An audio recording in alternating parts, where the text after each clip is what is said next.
Yo, don't be like this guy here. Like, subscribe, share, and comment to the Big Al Podcast.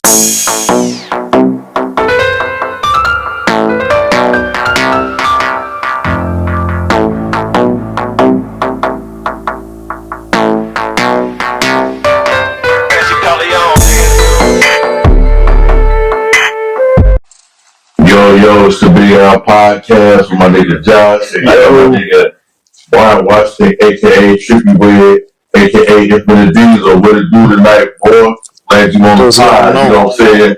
We've been talking about, doing something for a good while, like, because you hip to the 2K games, and I got my young partner there, he hip to the 2K games, so I was like, we gotta make something work. We gotta make something shape on the battlefield. You know what I'm saying? So, yeah, what it do. So, hey, I like figuring you, Trippy. Oh, can't complain. Just living life, brother. But yeah, hey, we be clowning though, for real. So, yeah, you go ahead and hit me. So on that, I didn't want to talk about that 2K shit, that 2K game. So we're doing on that 2K because I see my son, he playing that shit on the PlayStation on his phone. So like, what's some of that demographics that's jumping on that joint? For real. What's some of that demographics? What I've noticed so far in that game, man, is I will say it's more realistic this year. Obviously there's still some things that they need to work on, but from what I've noticed in this past month, because it's only been a month since it's been out, the shooting is a lot more realistic. Because you don't see nobody shooting 80% from the field in real life, so I think everybody is kind of getting used to the shooting mechanics in the game, and only problem I could say right now is the stealing, which they kind of toned down, because back in the day, you could just hit square button and the ball is coming out and stuff. So, right now, if I wanted to rate 2K right now, I would say a solid 7 out of 10. It could be better. So, how do you rate that 2K, my nigga? Honestly, I would rate it the same. Solid 7. It is real. It is more realistic as far as like the movement. It's not too wild and too arcadish like the old 2Ks. Like, you can't spam dribble. The bump steal animations are way better. You're not dribbling through people's bodies. So I will say that they did do better with the gameplay this year. I'm impressed with the gameplay. I will say, like, over the course of the last few years, honestly, the gameplay has been pretty solid. I would say since 2K23, the gameplay has been pretty solid. So, but I do think that the biggest problem I see with the game is the same thing it's always been. It's just the community. Like, you got people you got people who play the game and they just make it not fun for people who are actually good at the game or who are just playing it to enjoy it. Like, it's kind of just always been that way. Like with the community, it's talking about like the one-on-one playground shit, or just the way they build the players. Yeah, like, okay, so the community is like the people who play 2K. Like, so you got people who kind of play the game.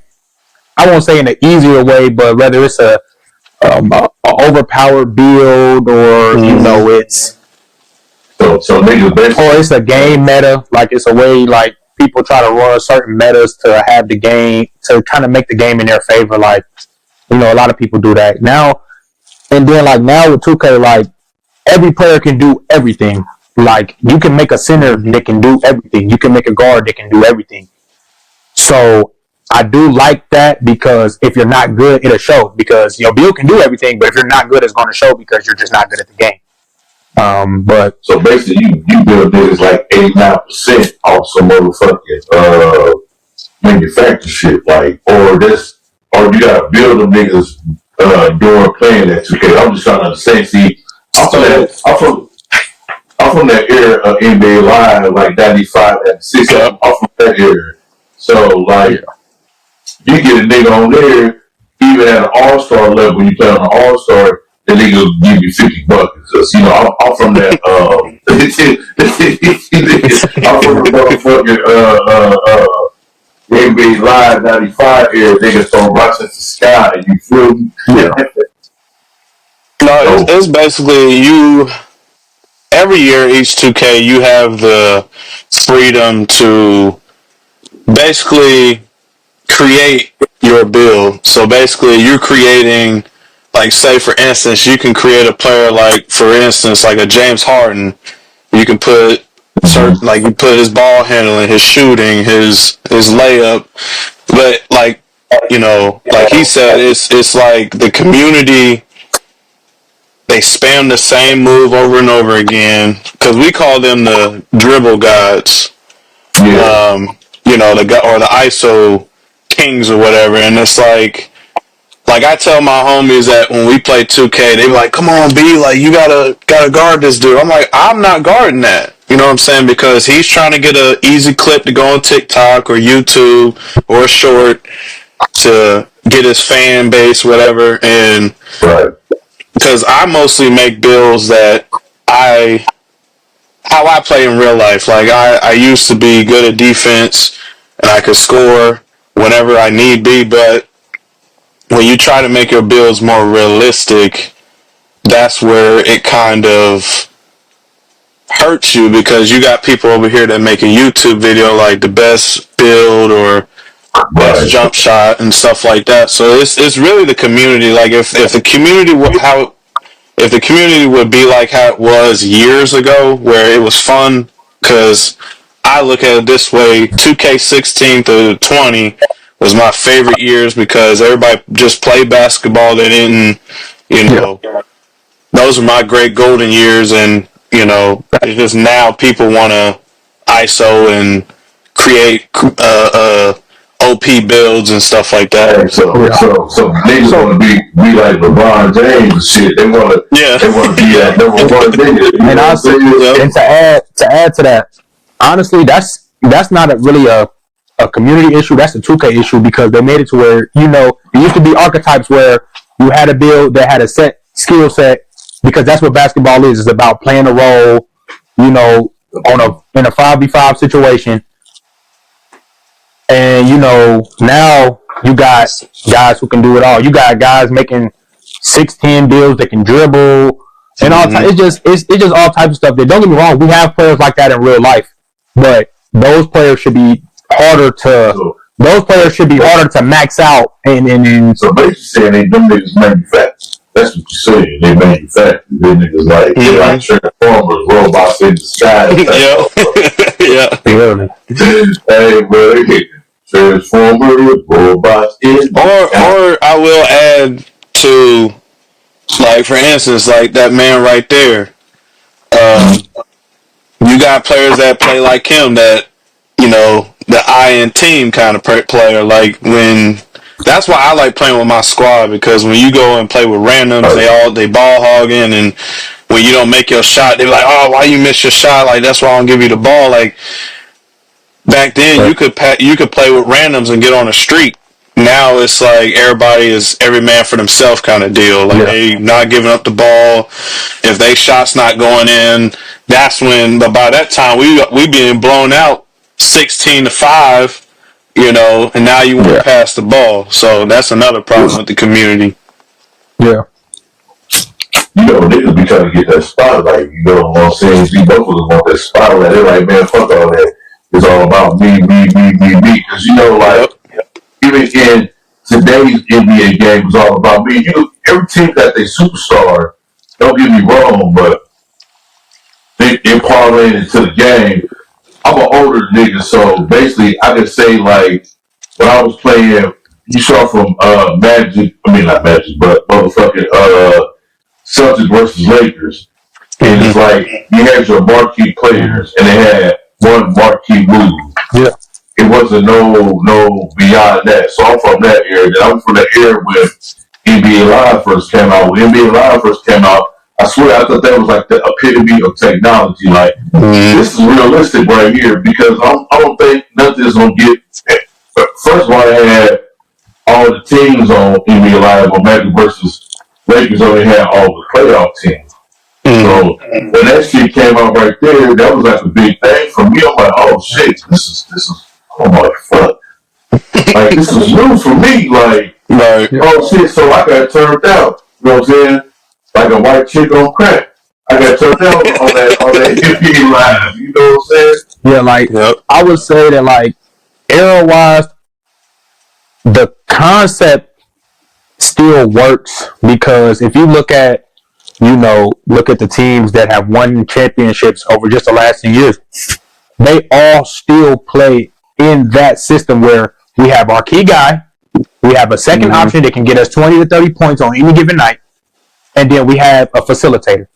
And sometimes that second guy might be that facilitator. It just depends. But when you look at all the championships over the years, it hasn't really changed that much. Like teams still play exactly like that. And you watch teams who don't have an identity and who don't have a specific, like, okay, this is our guy, this is who we're going to. Those teams don't succeed. You see it all the time. Like, but you know what? Like for real, like. And you're right on the all teams' identity, but sometimes we live in an era where everything is ISO. Like, we get Kevin Durant, he's like, clear the floor. I'm going to take this nigga one-on-one. What's this Kevin Durant? When he got drafted, I thought he was going to be a bust. I ain't going to hold you. Yeah, I thought he was going to be a bust. I said, man, this motherfucker about to be a bust. This nigga too skinny playing the NBA. When I was looking at basketball, these motherfuckers was like, you had your goons that was there just to commit fouls. They might not have the best. They were probably good in college, but in the pros, they weren't going to stack up. Yeah. So, like Pat Riley. But Pat Riley took over the Knicks. He said, all right, I got to have my goons. I got to have somebody to give me them 6 fouls. So, the game has evolved from that to where, and I got to admit, like, the players are skilled. If they are the skill of the 90s, I don't know. Like, if you say the 90s, you got to give a specific time. You got to be like from like 90. There's no specific time. They're much more skilled now. Yeah, it's not close. It's not close. This is what I'm gonna say. And look, I'm gonna use your point. To prove my point. Like you said, you thought KD was gonna be a bust because teams had, their guys to do this and do that. Nowadays, guys like KD and like the guys who have just changed the game, they made it to where it's not that you can't do that, but like you don't have to do it. If I got a guy who can score 40 on any night, and I got another guy who can get 6 or 7 assists, I got a playoff team. Like, and that's just like, and it's like you don't need. It's not the same game it used to be. Like where the back to the basket is not what it used to be. Guys aren't playing that much. The best centers in the league now really don't even play with their back to the basket that much. Hell, sometimes you see Jokic bringing the ball up the court. It's like it's crazy. Like, have you heard of Ralph Simpson? Ralph Simpson was a 7'4" center that could bring the ball up court. So back then they could do that. But the coaches wouldn't let them do that. It was like, no, this is your role. Because they want you to play back to the basket basketball.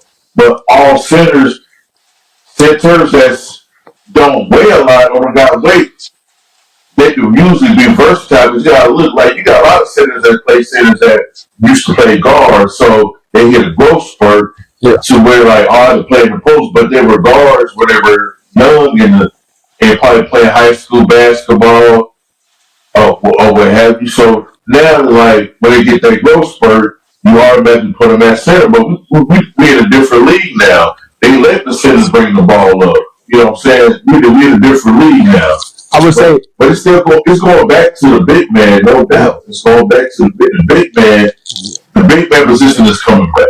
Yeah, I mean, it's a cycle. I mean, I would argue that it's never really left. If you look over, you're saying they weren't skilled. No. I'm saying that. No. I'm not saying that. I'm saying that the guards that we have now today, you got to think. Michael Jordan was so crazy to everybody, but nowadays you got it's 5, 6, 7, 8 guys who averaging 30. It's not the same. It's so many guys doing what looked like, oh, this is crazy, but now you got so many guys doing it, so it's like we desensitized to it, almost like, oh, it's not. We looking at it like, oh, they not that skilled because not everybody, but a lot of players are doing it now. Like but like it's a lot of guys that average 30. It's only so many skilled players that's playing. To me, like I don't like Anthony Edwards, and I did on my podcast a couple episodes. I gotta find the episode, but he said that the players of the '90s was a skill set from Michael Jordan. Now I don't know how to feel about that because you had to keep a lot. I don't either. No, that's not true. You gotta look like I've seen it out my own eyes firsthand. When the King Olajuwon was dominating at the center. I've seen the game where Reggie Miller popped up 6 other extra points within like 2.7 seconds in the game or 3 or something. Like 4. Like Dominique Wilkins was crazy. Yes. Nobody talks about him. Like it's a lot of skilled guys. Him, Clyde Drexler. Like it was a lot of skilled guys. But you know what? Michael Jordan was a winner. The man was a winner. So you know you just can't say like you had one skill player in that time. Like Michael Jordan was a winner. Michael Jordan never won in the '80s when you had the Lakers and the Celtics winning. You know they was Detroit. They was balling the whole decade. They won when guys got older, right? When they swept Detroit and they went and beat the Lakers 4 games to 1. Those guys was old. Those guys was used to being in the finals. Like it's like this. Like if you used to doing something consistently, it's gonna wear you out. Straight up, no matter what it is in life, you're gonna be wore out. It don't matter if you're going to work every day.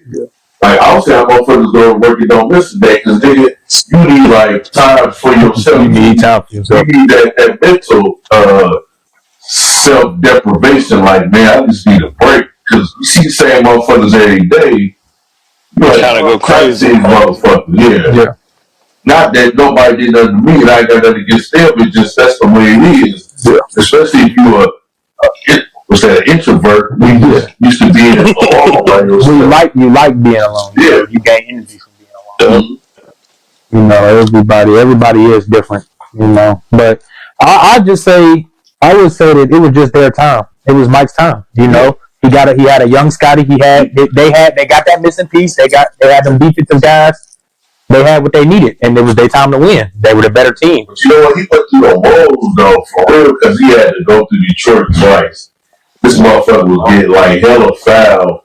It's like the year they did beat him, they was too strong for him. It's like the bully. The bully keep beating you and beating you. You know, get strong enough, like, to where you know this bully's tendency. Like, you know what? We gotta be prepared for this bulliness. You know that we gotta be prepared for the hard fouls we're gonna get, and that's what Chicago did. Like I said, seeing it firsthand, they got stronger, and they went on to dominate. Like when you say like you might not be a Jordan fan, I'm a fan of the shoe because I'm a Hakeem Olajuwon, but I can't fuss with them Spalding shoes. They just can't go out here wearing those Spaldings. You know, I was just wearing home basketball. He was representing Spalding. The nigga had Spalding shoes on.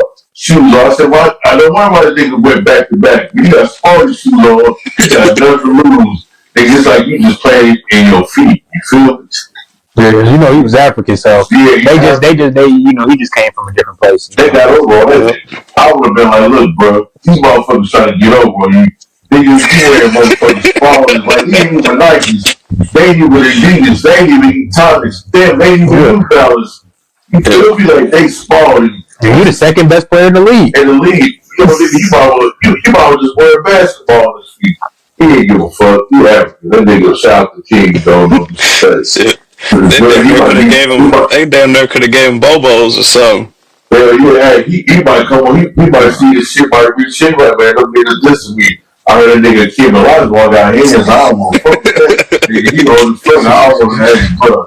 He got some hands, boy. You gotta hear some of the fucking stories back in the day. My nigga got hands, so I want to see this podcast. Like, if I see him somewhere, I'm gonna whoop this nigga's ass. I want to get posted on social media like that nigga big. I got his ass on by the dream, nigga. Fuck that, nigga. They be making TikToks. I don't know. Fast to be like this and shit. Yeah, nah, for real. Like my shit hanging, pause, you know. It's just one thing there's one thing I can say. Because I was born the year before they broke up that team. The Bulls. Yeah, and don't get me wrong. After my dad showed me highlights of Jordan, dude was an animal. But the problem I have in today when I argue about basketball, because for me, I go by eras, in the respective eras. You know, you had your all-time great Larry Bird versus Magic.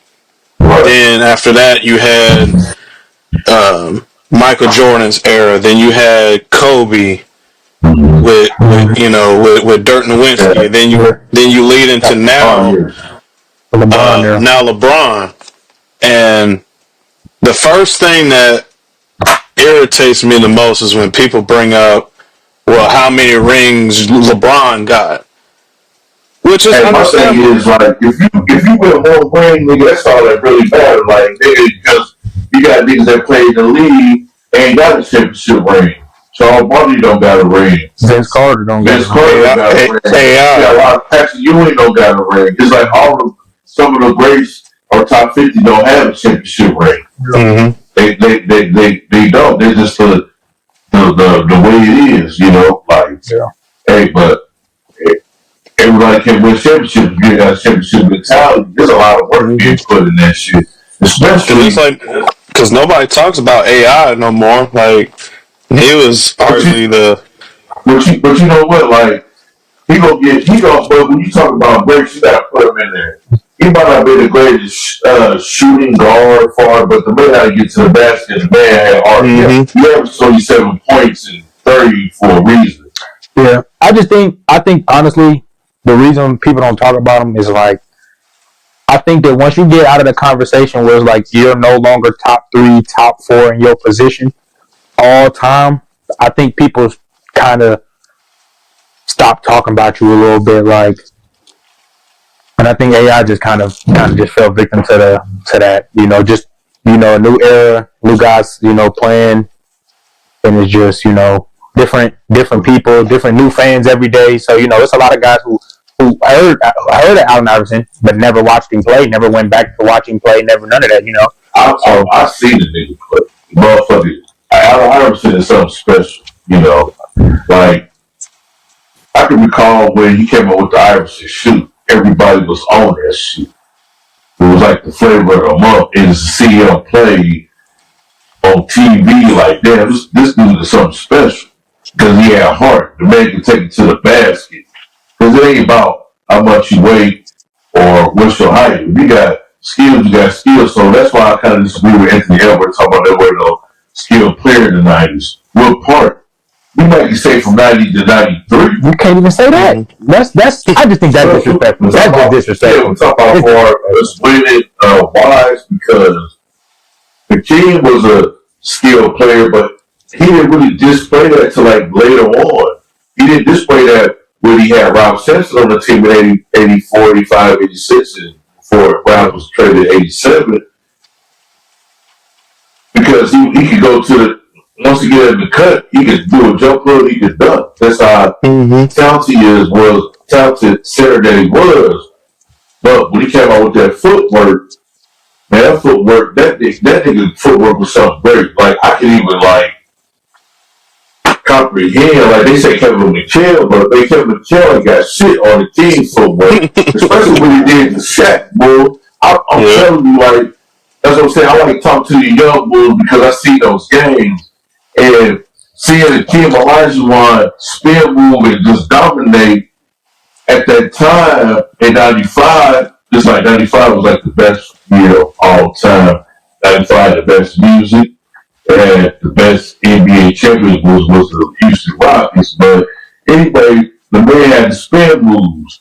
And then he was so good, he made guys around him good 3-point shooters. Because, all right, if we triple team him, some one of them guys going to be open. So they gonna hit that shot. They gonna hit that 3-point shot. So it was like, damn if you do it, damn if you don't.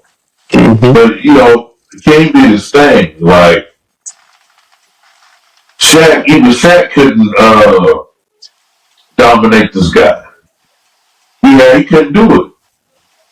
Could not do it at all because the kid was so skilled. He's the most skilled. Like my dad, he always say that Will Chamberlain is the best center of all time. Okay, but in my era, I think Hakeem is the best center. Shaq was dominant. Don't get me wrong.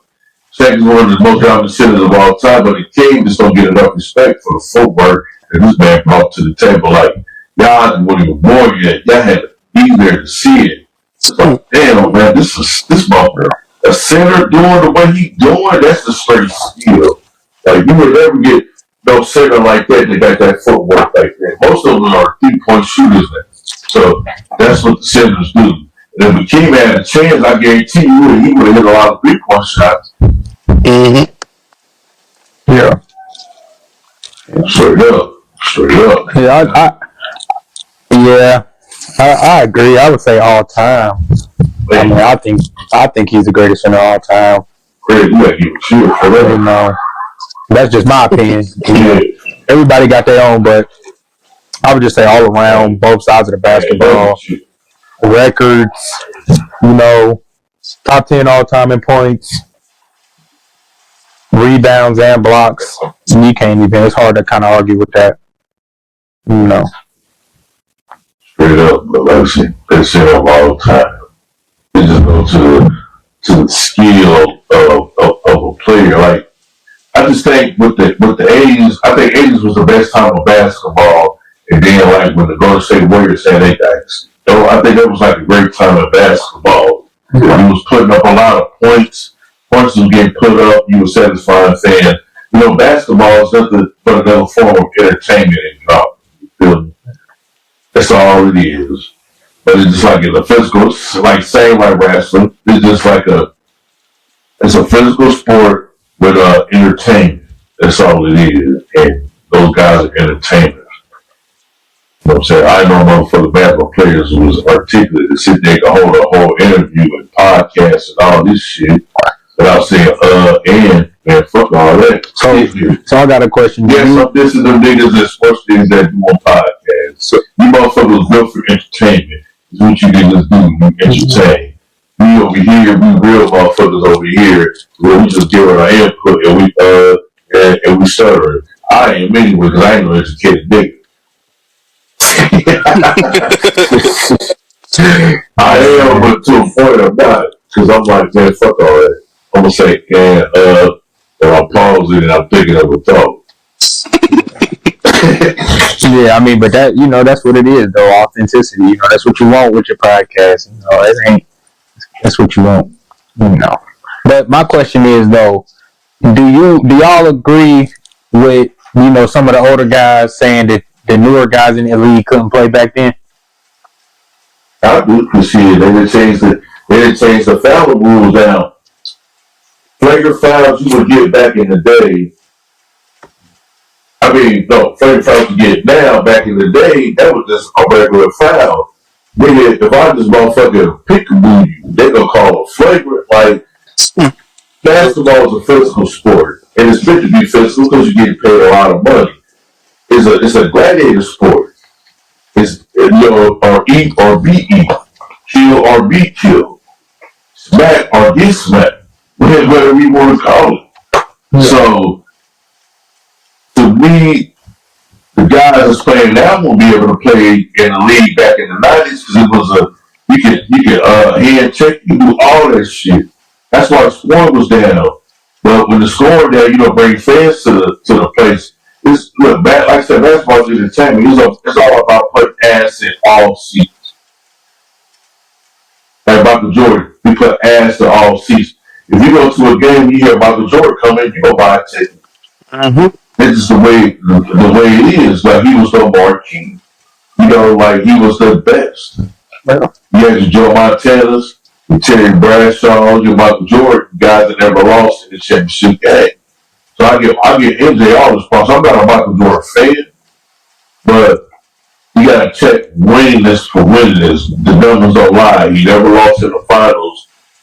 And, you know what I'm saying, he took no mercy on motherfuckers. He was there to play and dominate. That's all it was. It was no holds barred. How you feel? No holds barred. Straight motherfucking versus sicko match. Dog collar match. Jordan was winning every time. I don't give a fuck what Pippen say about it. I think Pippen pissed off because the son was knocking the line out that pussy. That's what the fuck it was.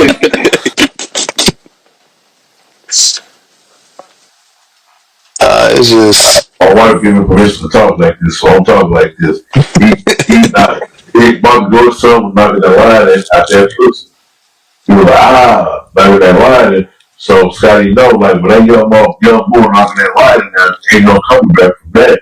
I don't think Scotty was like, he was mad at her, like, hey, we're going off script, but fuck that, we're going to stay on this topic. Scotty felt like, man, I'm knocking this bar down 3 times a day, but you get the young boy knocking that line in now, shit, she like, nigga, fuck Scotty. I need that nigga's motherfucking pension check. Then he getting every month where I already do that shit. But George Sullivan knocking that line out, but you know, no matter what he said, Mike is like he ready of that era. But he did lose the shot when he came back. So people say like he wore number 55. Nah, nigga, that's Michael Jordan. He could put syrup on shit, but it don't make the motherfucking pancakes. Feel me? Now let me ask: do you think when Draymond said that team that when they had Kevin Durant, do you think that team could beat the '96 Bulls? 100%. I think that in either era, no matter what rules, it was too much firepower on that team. It was too much, man. If you're talking everybody healthy, it was just too much firepower on that team. It was too much, man. Steph, Clay, KD, Draymond. Then the bench was solid too. It was. I just don't see how the Bulls managed to win that series. Listen. All depends. It all depends. Because you had Ron Harper, even though he had like this serious leg injury, he devoted himself on playing defense. But if he had to score, the man could score. He could put up some points. So I might have to go give it to the Bulls. So you think Ron Harper can check Steph Curry for 38 minutes? You gotta look. No.